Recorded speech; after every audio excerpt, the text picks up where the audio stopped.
So quick disclaimer before this video starts. My mood to start the stream was very down, mainly because of the Hallie injury, but I will say that it does get lighter and lighter as the video goes on, especially as we start getting to breaking down some of the plays from Game 7, so just wanted to let you know, the whole video isn't like this. It is fine. Let's get into the video. The season did end today.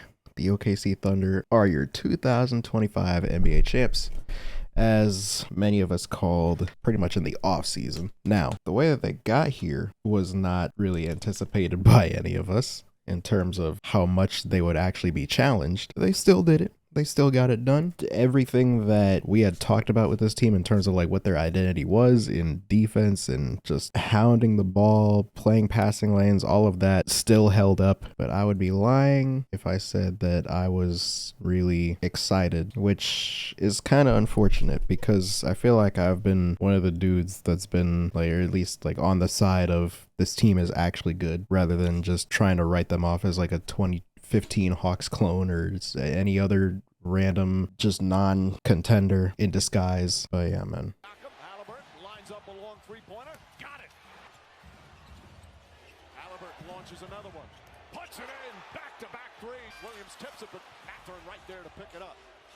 Haliburton tries again. Haliburton hits it. And that's all we need to see, because I've seen the injury 40 different times because ESPN is such a great broadcasting channel. It's cool that it happened, but bro, why did it have to happen like that? That being said, Miles Turner really disappointed me this series. I said coming into the series that this would probably be an X Factor series for him, and he completely blew it. So just the first 6 games of this series, dude was 18% on catch and shoot threes, which is the vast majority of his attempts, 16% on wide open threes. Miles Turner, bro. That's why I said it was gonna be probably an X Factor series for him, because if he shoots better, they probably can win. But yeah, man, Shea 8 for 27. He's gonna get killed for that. I don't really care. It's a game 7, man, which he won and still scored 30. Also, this is one of the best playmaking games I've seen from him the entire playoffs. DHO here.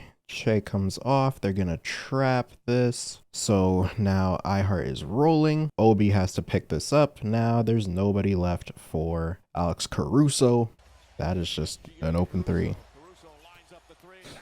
He was absolutely just destroying this defense. I don't care. I'm not gonna let 8 for 27 take away from what he was doing to this defense. So the screen is being set at half court. Now Miles Turner greets him. Lou Dort's here. Hallie is in drop.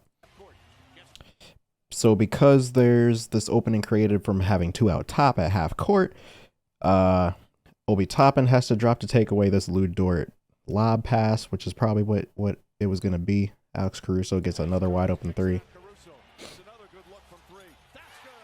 Man, look at this, man. So pick and roll, the screen's set. Miles Turner picks up. It's just the same thing again. There's 2 on the ball with Shea.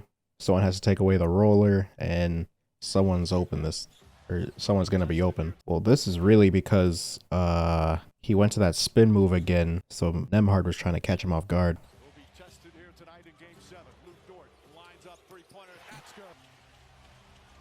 Pick and roll again.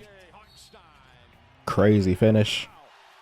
And I feel like this was one of his just direct counters to them trapping this. To be honest, I don't know why Miles Turner helped so hard right here. I guess it's just because, I don't know, you're just playing the numbers because OKC wasn't able to hit threes. That's another spin into a pass. They just could not stop him.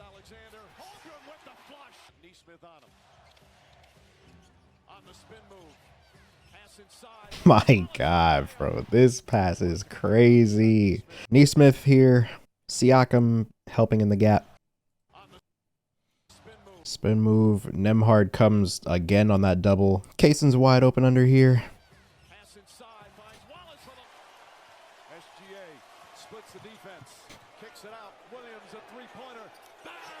I was seeing TJ McConnell put the clamps on him in the second half. TJ McConnell, he is the only person that really showed up other than really Ben Mathurin. One thing I will say, if you just look at the shooting numbers, TJ McConnell absolutely looks like he was the best player in the game. But when he became like really the primary ball handler, bro, he looked spooked against that defense. Like whenever it wasn't, by the way, part of the reason for that is because anytime he really like tried to make a play for others, it would just get picked off. So he started just looking for his own shot a bunch in the third quarter, especially, which I'm pretty sure he was like 5 for 6 in the third, 6 for 7 in the third quarter, but he had 3 turnovers. He had 7 total for the game. It's because, like, bro, you can't just make passes like this against this team, especially with Alex Caruso right here. So Obi's gonna dive. This clears out space for this pass to get through, because I assume that he tried some sort of misdirection. See, this is the problem with not having Hallie in the game, because if they have Hallie right here instead of TJ, I feel like he would throw a head fake to Obi to kind of throw Alex Caruso off, which he's been doing the entire playoffs with this sort of roll to the rim. He would throw a head fake this way to get, you know, the weak side defender here, and then this pass will be open. But TJ doesn't really do that. Like he just, we never usually see that from him. So that's just an easily readable pass for Alex Caruso.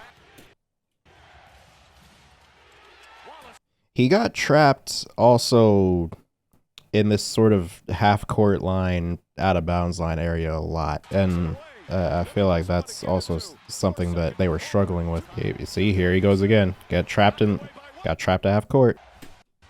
Good job on McConnell. Shot clock at 7. Knocked away by